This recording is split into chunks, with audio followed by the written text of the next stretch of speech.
หลวงพ่อนี่ดิฉันอยู่ประเทศนั้นประเทศนี้ก็ได้ยินได้ฟังก็ต้องขอบใจเป็นอย่างมากสมัยนี้เทคโนโลยีมันเจริญมันไปได้ไกลไม่ว่าใครจะทำความดีจะทำความชั่วหรือความเลวมันก็ไปได้ทั้งนั้นตามสื่อญาติโยมก็ได้ดูได้ชมได้ฟังได้บริโภคกันแต่ทุกเจ้าก็ขอฝากกับญาติกับโยมทุกคนด้วยนะให้บริโภคให้ฟัง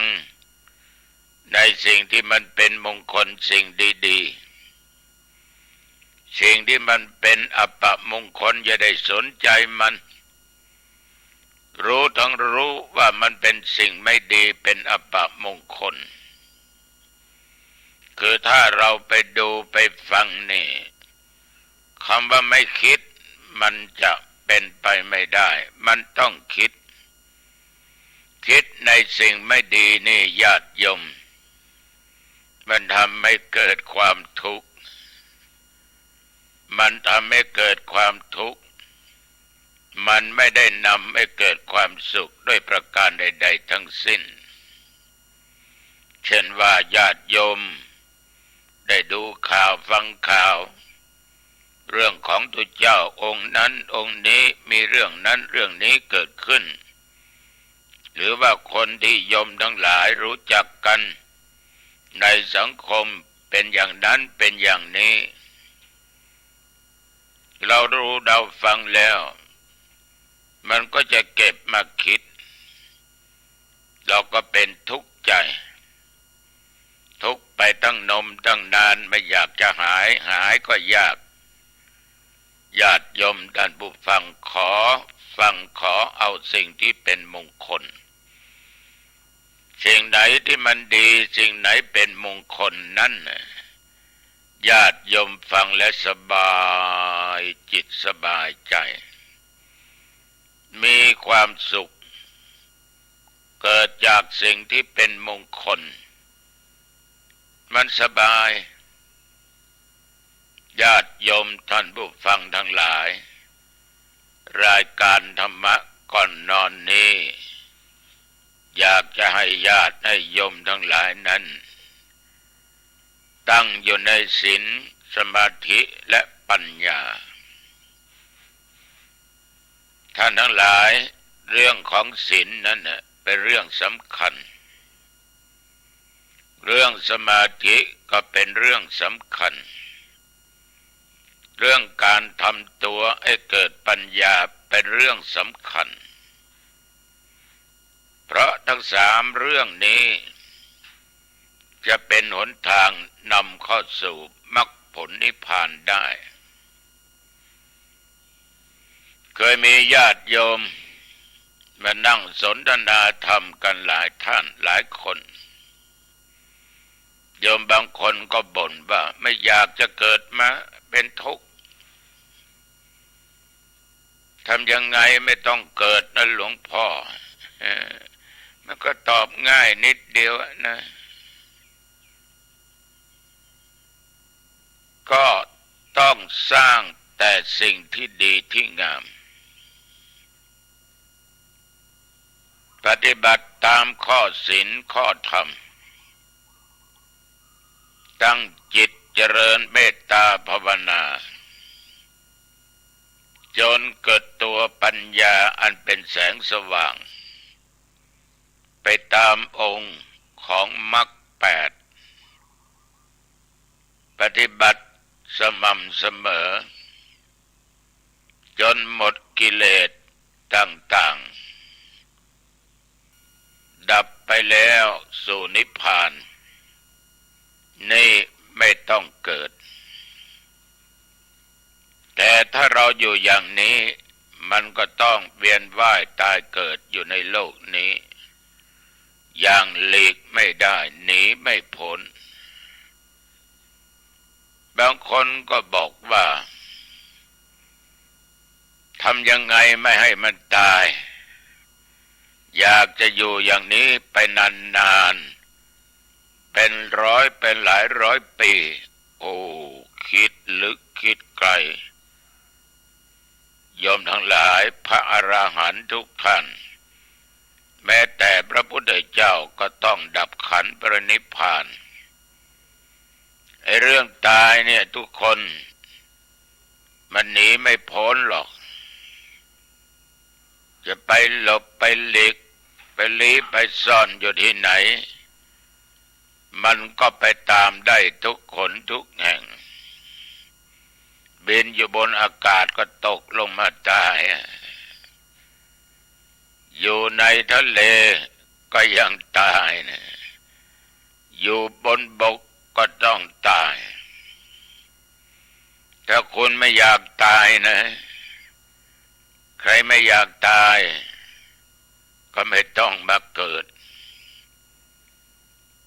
เพราะถ้าเราไม่มาเกิดมันก็ไม่มีการตาย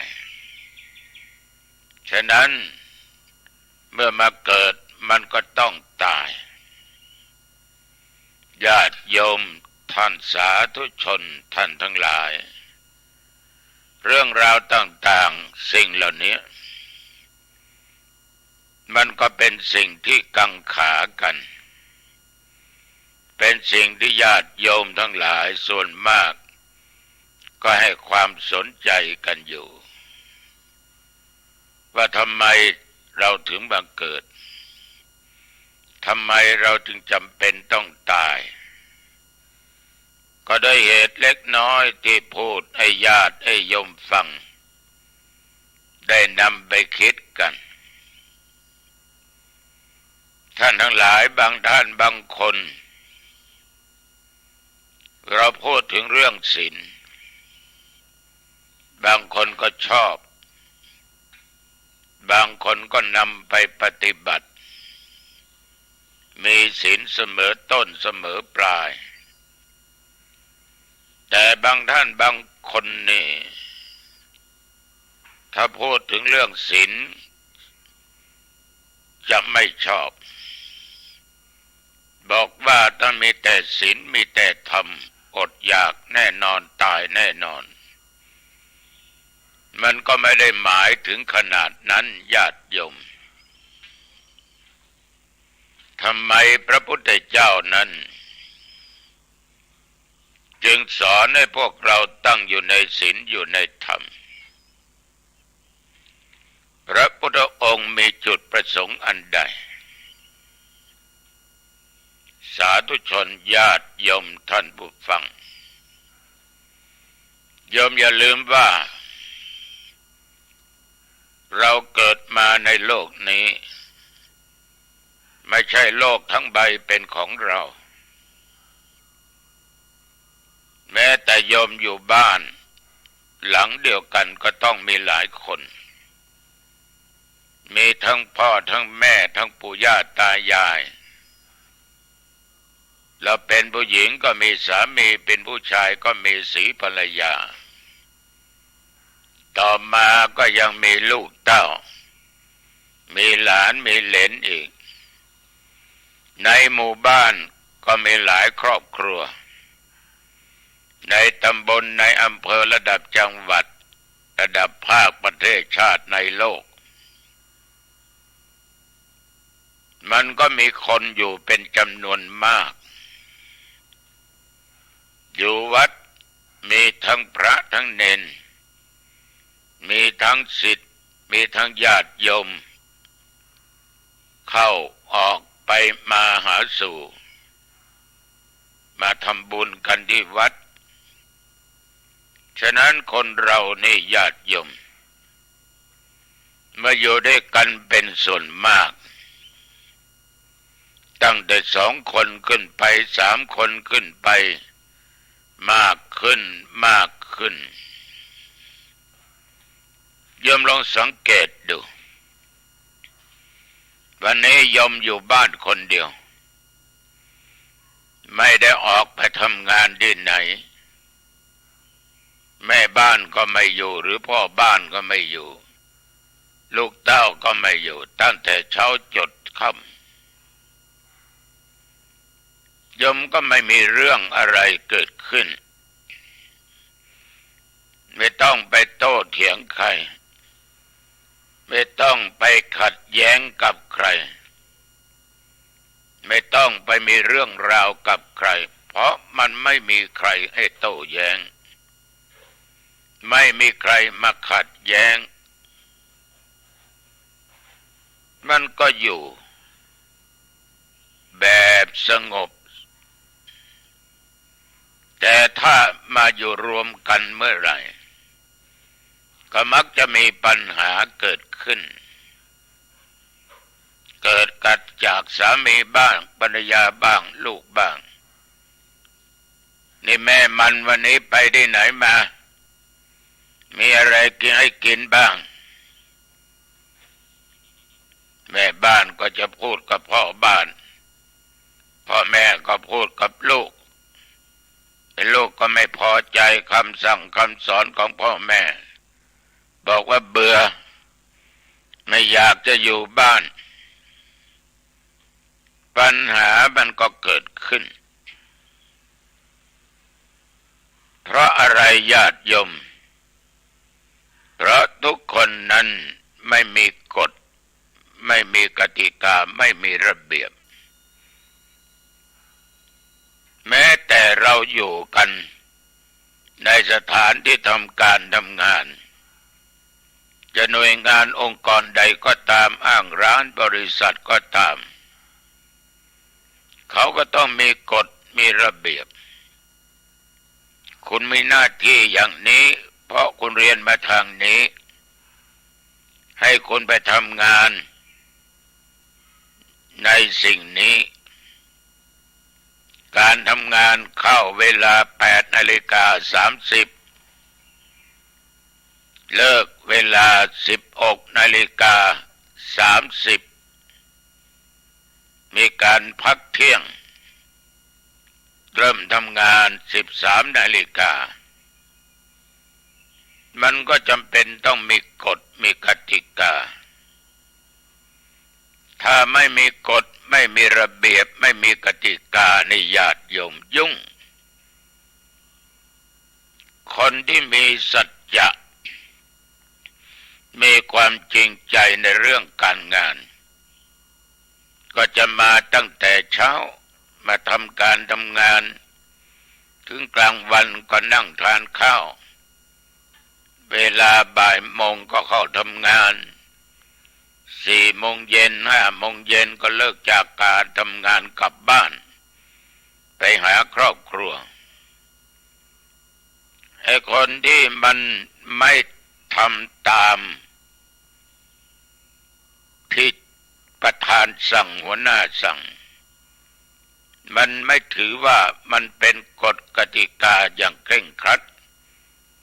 มันไม่ได้กำหนดว่าใครทำงานสายทำงานไม่เต็มที่ก็จะถูกไล่ออกก็ไม่มีกฎมาว่ามันอยากจะมาทำเวลาไหนก็ได้จะเลิกเวลาไหนก็ได้มันก็ทำให้โรงงานนั้นบริษัทนั้นเกิดความยุ่งยากเกิดความเดือดร้อนญาติโยมท่านผู้ฟังแม้แต่ในหมู่พระสงฆ์องค์เจ้าเราอยู่ในวัดเราก็มีกฎกติกานอกจากศีลสิกขาบทบางวัดก็มีกฎตื่นเช้ามาตี 4ทำภาระเสร็จเรียบร้อยตี 4:30ทำวัดเช้ากันสวดมนต์กันเจริญเมตตาภาวนาแล้วก็ออกบิณฑบาต7:30 ฉันข้าวเช้าเสร็จเรียบร้อยถ้าใครจะไปเรียนหนังสือก็ไปถ้าวันไหนไม่ได้ไป ก็อาจจะเรียนหนังสืออยู่ที่วัดหรือวัดจะมีการมีงานก็ต้องช่วยกันทำการงานนั้นตามกฎตามระเบียบตามคำสั่งของเจ้าอาวาสถึงเวลา11 โมงก็ฉันเพลบ่ายโมงก็เรียนหนังสือหรือทำงานถ้าไปเรียนหนังสือตามโรงเรียนถึงเวลาก็เลิกกลับมาวัดแล้วมาทำงานร่วมกับหมู่คณะปัดกวาดตรงโน้นตรงนี้ญาติโยมถึงเวลาก็สงน้ำเสร็จก็ไหว้พระสวดมนต์เย็นกันอีกปฏิบัติกรรมฐานกันต่อจากนั้นก็เรียนหนังสือถึงเวลา4 ทุ่มคุณต้องพักผ่อนคุณต้องนอนหลับเพื่อประหยัดค่าไฟเนี่ยวัดแต่ละวัดก็มีกฎถ้าไม่มีกฎ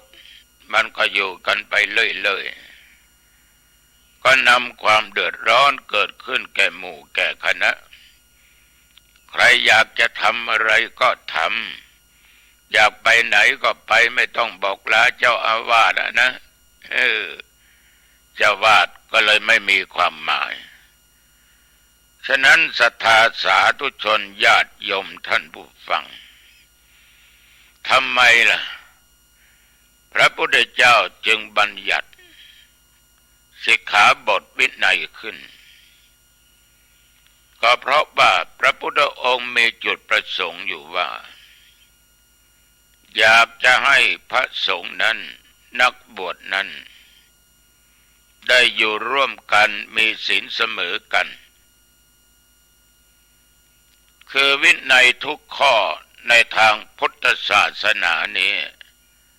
ที่พระพุทธองค์ทรงบัญญัติขึ้นในญาติโยมนะ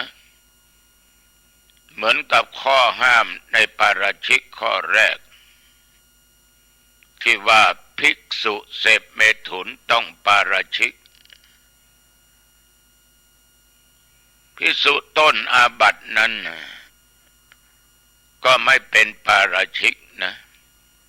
เพราะพระองค์ยังไม่ได้บัญญัติสิกขาบทนี้ขึ้นมาคือเรื่องมันมีอย่างนี้มีภิกษุรูปหนึ่งชื่อว่าพระสุทินขอโทษนะถ้าหากว่าชื่อนี้ไปคล้องไปเกี่ยวไปตรงกับท่านไหนท่านใดก็ต้องขอโทษญาติโยมทั้งหลายในครอบครัวของพระสุทินนั้นพ่อแม่ตั้งใจอยากให้พระสุทินมีบุตรเอาไว้สืบแทนตระกูลต่อไปจึงร้องขอให้พระสุทินว่าลูกขอกลับมานอนบ้านกับภรรยาซึ่งเป็นอดีตก็ว่าได้เพื่อว่าพ่อแม่จะได้เห็นหลานลูกก็จะมีลูกไว้สืบตระกูลต่อไปพระสุทินนั้นญาติโยมก็นึกถึงพระคุณของบิดามารดาผู้ให้กำเนิดผู้ให้ชีวิตที่เลี้ยงดูท่านมาท่านทั้งหลายพระสุทินนั้นก็กลับไปบ้านไปร่วมหลับนอนกับอดีตศรีภรรยาจนว่าโยมผู้หญิงตั้งครรภ์แล้วก็เกิดลูกออกมาสมความตั้งใจของพ่อของแม่ภิกษุทั้งหลายรู้ว่าพระสุทินนั้นทำไม่ดีไปเสพเมถุนจึงเป็นเรื่องเป็นราวพระพุทธองค์ก็จึงบัญญัติสิกขาบทว่าห้ามภิกษุเสพเมถุนไม่ว่าจะเป็นมนุษย์จะเป็นสัตว์ อย่างไรก็ตามจะต้องอาบัติปาราชิกขาดจากความเป็นภิกษุศึกออกไปแล้วยังห้ามไม่ให้บวชอีกนะลงโทษหนักเลยญาติโยมศึกออกไปแล้วห้ามไม่ให้บวชนี่เรื่องราวต่างๆเกิดขึ้นแต่มาเพียงแต่เสพข่าวอย่างเดียวนะที่มีตัวเจ้าที่อะไรนะมาพันศีรษะแล้วก็มีผู้หญิงอยู่ในหน้าที่นั้นในที่สุดก็จับศึกไปแล้วไม่ช้านานก็โผล่มาเป็นตัวเจ้าอีกผลปรากฏว่าทางพระผู้ใหญ่ก็สั่งปลดพระที่เป็นอุปัชฌาย์บวชให้เรื่องนั้นมันจะเท็จจริงอย่างไงเราไม่ได้อยู่ในเหตุการณ์แต่ท่านที่อยู่ใกล้เหตุการณ์ก็คงจะรู้ดีคนไหนต้องปาราชิกเราก็ไม่รู้เพราะบางครั้งนะญาติโยมไม่มีใครรู้ศึกเอาไปกลับมาบวชมันก็ผิดทั้งอุปัชฌาย์ผู้ให้บวชอนุญาตให้บวชฉะนั้นพระพุทธองค์ก็กันไว้เลยไม่ให้มันเสื่อมเสียแก่หมู่แก่คณะแก่พระสงฆ์อยู่ร่วมกันก็ต้องการให้หมู่สงฆ์นั้นรองรับในพระสงฆ์หรือบุคคลที่เข้ามาบวชได้เข้าสู่หมู่สงฆ์โดยไม่แปดเปื้อนไม่ทำให้เสื่อมเสียในด้านความประพฤติปฏิบัติให้มีวินัยเสมอกันญาติโยมท่านผู้ฟังแล้วหมู่สงฆ์อยู่ร่วมกันนั้นถ้าไม่มีวินัยจะมีข่มขู่กันข่มเหงกันรังแกกัน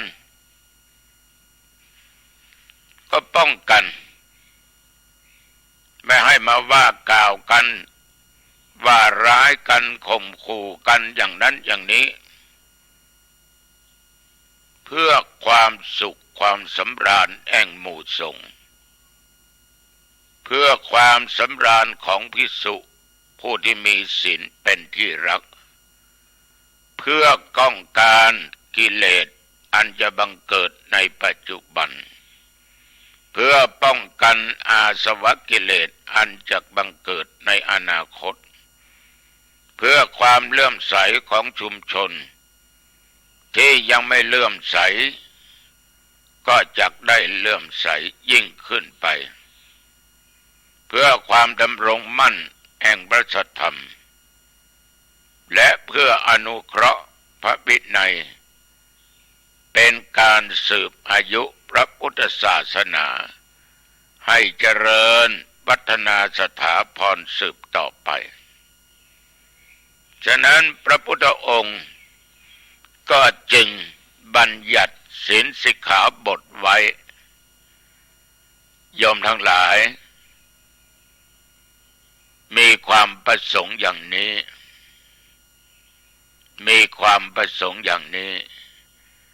ฉะนั้นการอยู่ร่วมกันในหมู่มากถ้าไม่มีกฎระเบียบไม่มีศีลไม่มีวินัยมันก็จะนำความเดือดร้อนเกิดขึ้นกับหมู่กับคณะวัดไหนก็ตามมีภิกษุนอกรีดนอกรอยทำผิดศีลสิกขาบทถึงใครไม่รู้ก็ตามภิกษุรูปนั้นก็รู้แก่ใจ บางท่านบางองค์นี่จนเศร้าหมองมัวหมองเกิดจากจิตใจของท่านที่ได้ล่วงละเมิดในศีลสิกขาบทญาติโยมเรื่องราวต่างๆเกิดขึ้นบ่อยแต่ตัวเจ้าขอบิณฑบาตกับญาติกับโยมนะขอโยมทุกท่านทุกคนอย่าได้คิดว่าพุทธศาสนานี่เสื่อมเพราะตัวเจ้าเหล่านี้ถ้าโยมเข้าใจอย่างนั้นไปเหมาเข่งอย่างนั้นเป็นการเข้าใจผิดนะขอเมตตานะโยมนะอย่าได้คิดนั่นมันเป็นเรื่องของบุคคลถ้าจะพูดเป็นเรื่องของกรรมก็มันเป็นกรรมเป็นเวรของบุคคลนั้น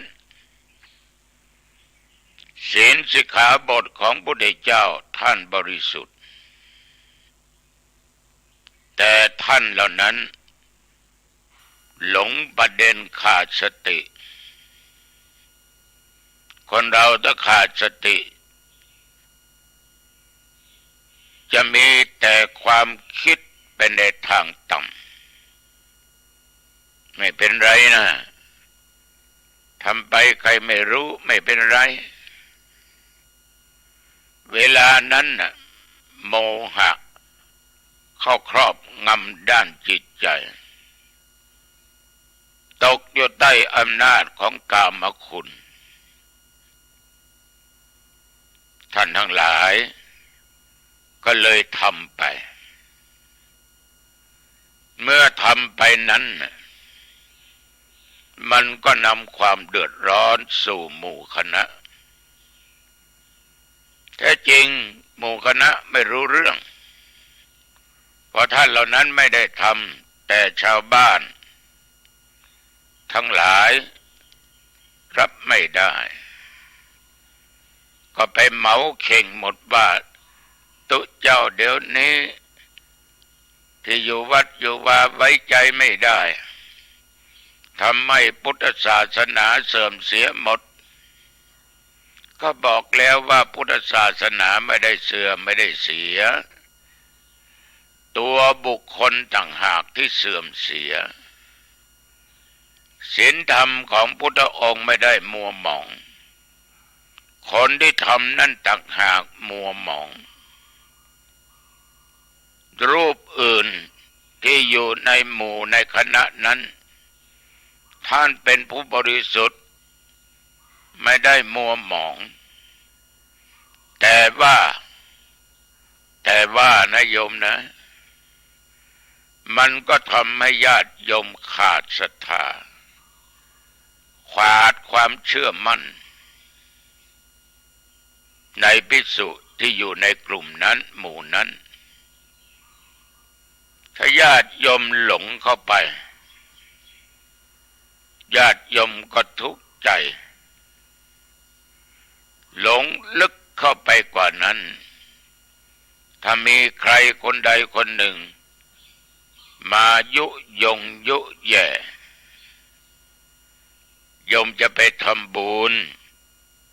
จะไปวัดจะไปไหว้พระสวดมนต์ไปใส่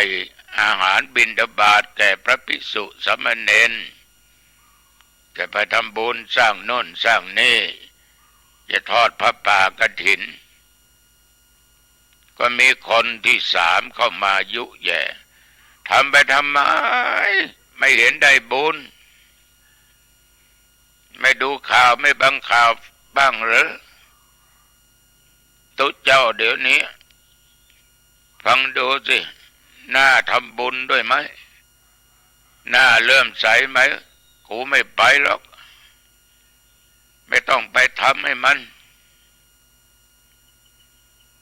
ไม่ดีเล่นผู้หญิงคบชู้สอนเราแต่เขาทำไม่ได้ปฏิบัติไม่ได้ พวกนี้ทำให้ศาสนาเสื่อมโอ้โหโยมโดนกระแทกเข้ามาอย่างนี้ในฐานด้านจิตใจของโยมนั้นคิดเลยว่าท่านเหล่านี้ทำให้ศาสนาเสื่อมก็เลยเชื่อตามไปจะไปทำบุญสร้างความดีเลยหยุดเดินตามคนที่มาพูดไปเที่ยวบาร์เที่ยวคลับไปสังสรรค์ดื่มเหล้าดื่มเบียร์เต้นลำพาไปในทางอบายมุขสบายใจดีไม่ต้องไปสร้างโน่นสร้างนี่ในวัดสิ้นเปลืองเงินเสียเปล่าสู่เราหาความสุขให้แก่ตัวเองโดนกระแทกเข้ามาอย่างนี้หลงญาติโยมต้องมาบอกเลยว่ากรรมเบญมันเป็นตะของบุคคลที่ทำนะไม่ได้เกี่ยวข้องกับตัวเราหรอกไม่ได้เกี่ยวข้องกับพระพุทธศาสนาหรอกโยมลองคิดดูสินิ้วมือเราเนี่ยไม่ว่าข้างซ้ายข้างขวา5 นิ้วทำไมมันเกิดมาไม่เท่าเดียวกันนะถ้ามันเท่าเดียวกันจะงามไหมโยม ก็คงจะสวยอยู่บ้างนะงามอยู่บ้างนี่นิ้วมือนี่ในฝ่ามือเรานี่มันไม่เท่าเดียวกันนิ้วหัวแม่มือนิ้วใหญ่ๆนี่ข้อมันมี2 ข้อนอกนั้นมี3 ข้อแต่นิ้วตรงกลางก็สูงกว่าเพื่อนเพราะอยู่ในตำแหน่งสูงมันก็ลักลั่นกันลงมาคนเราก็เช่นเดียวกันโยมบุญบารมีกรรมที่สร้างมานั้นมันไม่เหมือนกันมันแตกต่างกันมันจึงลักลั่นกันฉะนั้นอาตมาภาพจึงขอฝากกับญาติกับโยมท่านผู้ฟังทั้งหลายลองนำไปคิดพิจารณานะอย่าหลงประเด็นนะโยมทั้งหลายข่าวเรื่องพระที่ลงตามช่องต่างๆผู้สื่อข่าวก็เป็นหน้าที่ของท่านเหล่านั้นแหละถ้างั้นไม่ได้ขายข่าวหรอกก็ทำไปก็เป็นสิ่งดีนะช่วยกันปกป้องคุ้มครองคนดีๆไม่ให้ได้ทำต่อไปว่าทำไปแล้วจะมีข่าวลงอย่างนั้นอย่างนี้จะทำให้ตัวเองเสียหายเป็นที่อับอายของชาวโลกชาวบ้านชาวโลกจะติฉินนินทาข่าวก็เป็นข่าวถ้าคนมีสติดูนี่มันเหมือนเกราะที่จะมาป้องกันตัวเองได้ถ้าเราดูข่าวบริโภคข่าวรู้จักในการดูโดยได้สติมันก็เหมือนคนมากระตุ้นมาเตือนสติเราว่าอย่าทำนะถ้าคนทำจะเป็นข่าวอย่างนี้คุณจะต้องเสียอย่างนี้มันแก้ไขได้ยากทั้งนี้บางองค์อาจจะเป็นผู้บริสุทธิ์ก็ได้ไม่ถึงผิดถึงขั้นที่ต้องสึกก็ได้แต่มันเป็นข่าวลงไปแล้วมันก็ทำความเสียหายให้แก่ตัวเองแต่ว่าเสื่อมเสียวงตระกูล ทั้งพ่อทั้งแม่ปู่ย่าตายายเพราะเราในตระกูลเดียวกันเลือดเนื้อเชื้อไขกันญาติโยมท่านผู้ฟังจะมายืนยันว่าพุทธศาสนาไม่ได้เสื่อมถ้าพุทธศาสนาเสื่อมนั้นไม่มั่นคงมาจนถึงตราบทุกวันนี้นี่พศไรยม2565ผ่านไป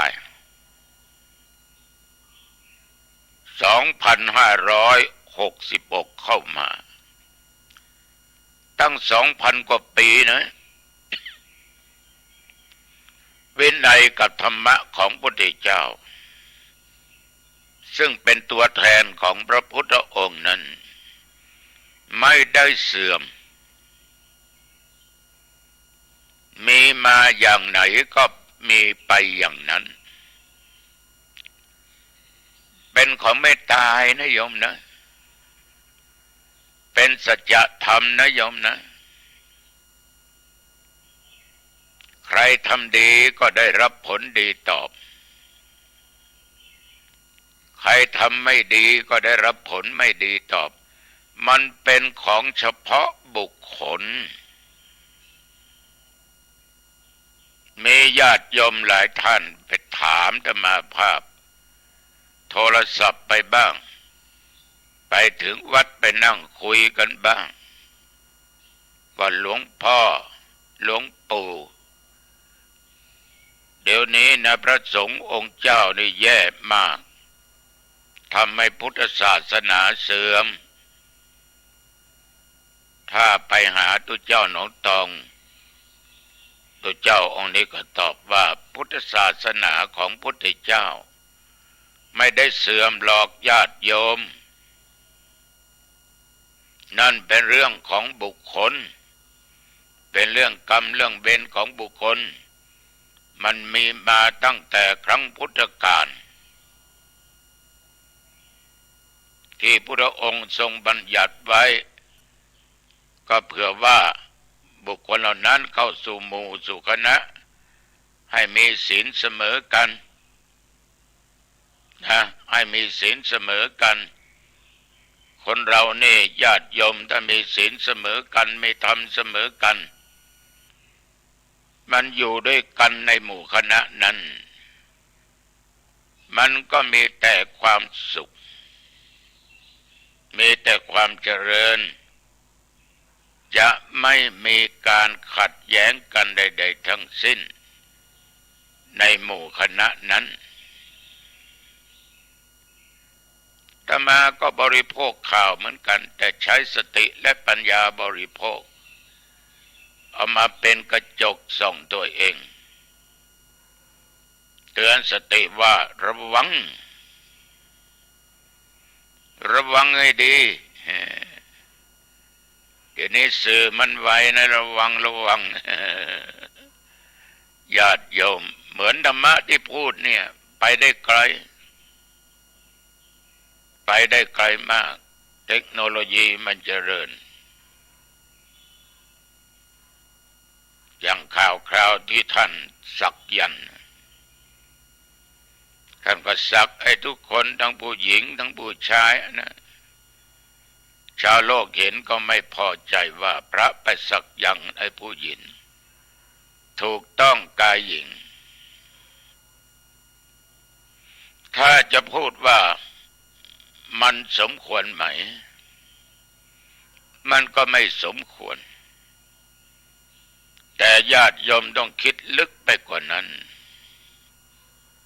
ทำไมท่านจึงสักให้ผู้หญิงก็เหมือนกับสักให้ผู้ชายเพราะคนทั้งหลายนี่มีระดับสติปัญญาไม่เท่าเทียมกันคนทั้งหลายเข้าไปหาพระส่วนมากถ้ามีความทุกข์ใจจะเข้าไปหาบ้างก็หวังอยากจะร่ำจะรวย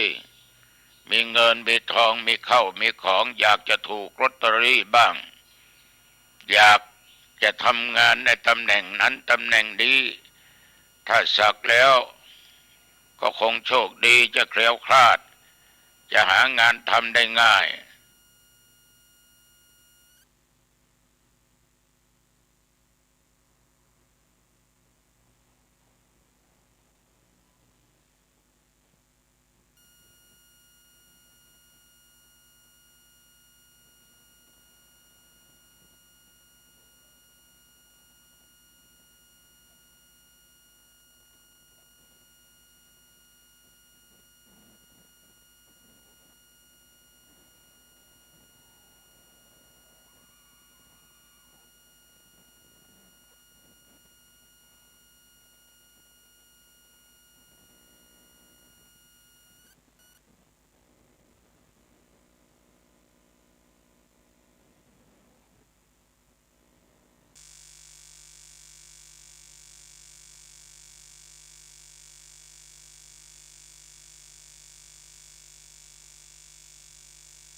ทำนะโยมนะ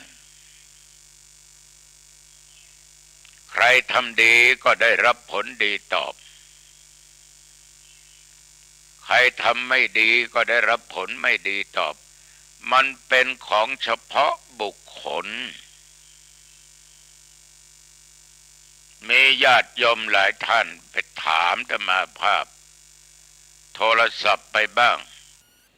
ไปถึงวัดไปนั่งคุยกันบ้างว่าหลวงพ่อหลวงปู่เดี๋ยวนี้นะพระสงฆ์องค์เจ้านี่แย่มากทำให้พุทธศาสนาเสื่อมถ้าไปหาตุเจ้าหนองตองตุเจ้าองค์นี้ก็ตอบว่าพุทธศาสนาของพุทธเจ้าไม่ได้เสื่อมหรอกญาติโยมนั่นเป็นเรื่องของบุคคลเป็นเรื่องกรรมเรื่องเวรของบุคคลมันมีมาตั้งแต่ครั้งพุทธกาลที่พระองค์ทรงบัญญัติไว้ก็เผื่อว่าบุคคลเหล่านั้นเข้าสู่หมู่สู่คณะให้มีศีลเสมอกันนะให้มีศีลเสมอกันคนเรานี่ญาติโยมถ้ามีศีลเสมอกันมีธรรมเสมอกันมันอยู่ด้วยกันในหมู่คณะนั้นมันก็มีแต่ความสุข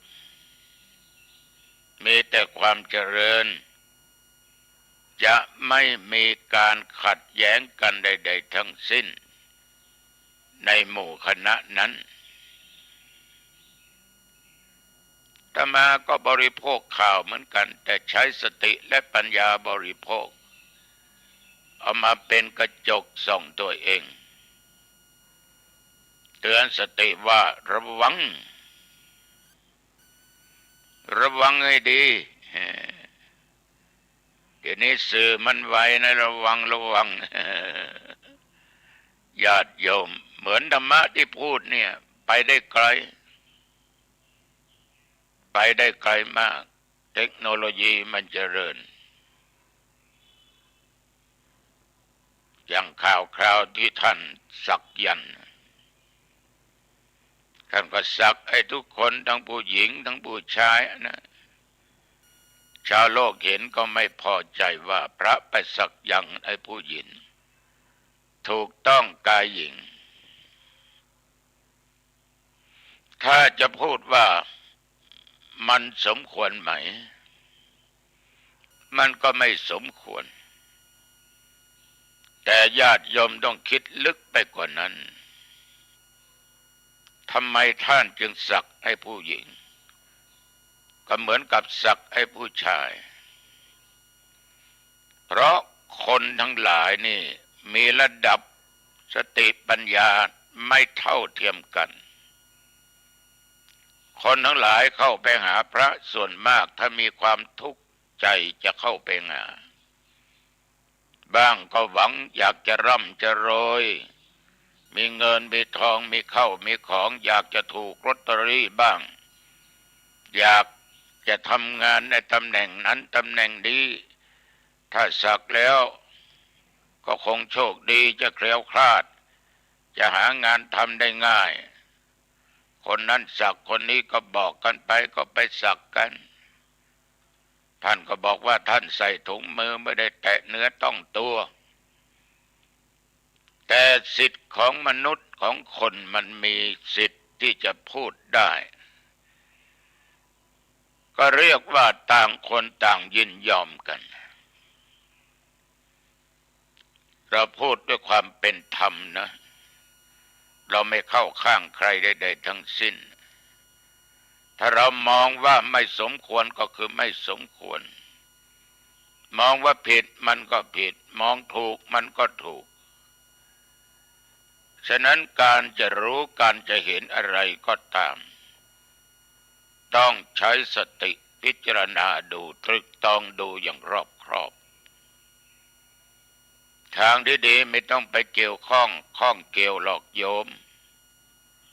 มันไม่ได้อะไรขึ้นมาสักอย่างเหมือนพระเจ้าหนองตองนำมาพูดเนี่ยตุก็ไม่ได้อะไรแต่ตุได้รู้ตุได้เห็น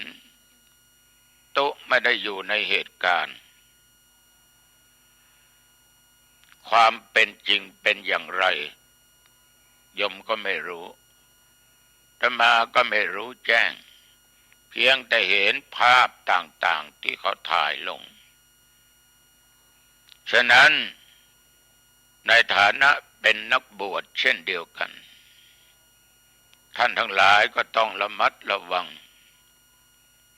เดี๋ยวนี้สื่อมันไวมากสื่อมันไวมาก ผมผ่านเหตุการณ์นี้มามีครั้งหนึ่งเรื่องบังเกิดในอำเภอหางดงที่มันเกิดนั้นก็ไม่ใช่เรื่องอะไรนะเรื่องกิจกรรมในวัดทางสื่อทางอะไรก็ไปลงกันเลยเป็นเรื่องเป็นราวถึงเจ้าคณะผู้ปกครองคือธรรมาภาพเป็นเจ้าคณะอำเภอก็เรียกทั้งท่านเจ้าอาวาสพระสงฆ์องค์เนรในวัดและศรัทธาและสื่อมานั่งแถลงกันเอาความจริงมานั่งพูดกันผลปรากฏว่าเวลาประลงข่าวนั้นความจริงไม่มีพูดไม่มีออก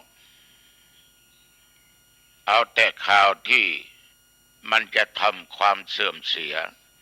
ให้แก่บุคคลออกก็ได้เรียกกันมาเป็นครั้งที่สองโยมทั้งหลายจริงคือจริงไม่จริงคือไม่จริงของจริงไม่ใช่ของเทียม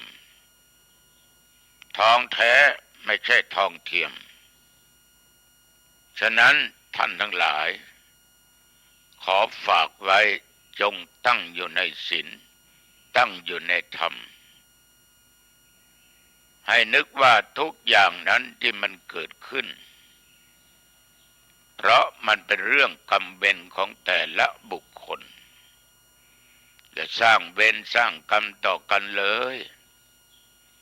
ขอทุกคนสร้างแต่กรรมดีทางกายวาจาจิตใจพระพุทธองค์นั้นท่านมองเห็นภายข้างหน้าจึงมีจุดประสงค์ในการบัญญัติศีลสิกขาบทไว้เหมือนญาติเหมือนโยมเนี่ยถ้าผัวเมียอยู่ด้วยกันไม่มีศีลนะศีลห้าไม่มีก็เดือดร้อนก็จะทำบาปไปจะฆ่าสัตว์ตัดชีวิตผัวฆ่าเมียเมียฆ่าผัวยอมลองคิดดูดี เกิดเป็นโจรขโมยขึ้นทั้งครอบครัวผัวก็ขี้ลักเมียก็ขี้โกงโลกโกงเอาของคนอื่นลูกก็ร่วมด้วยมันจะมีความสุขไหม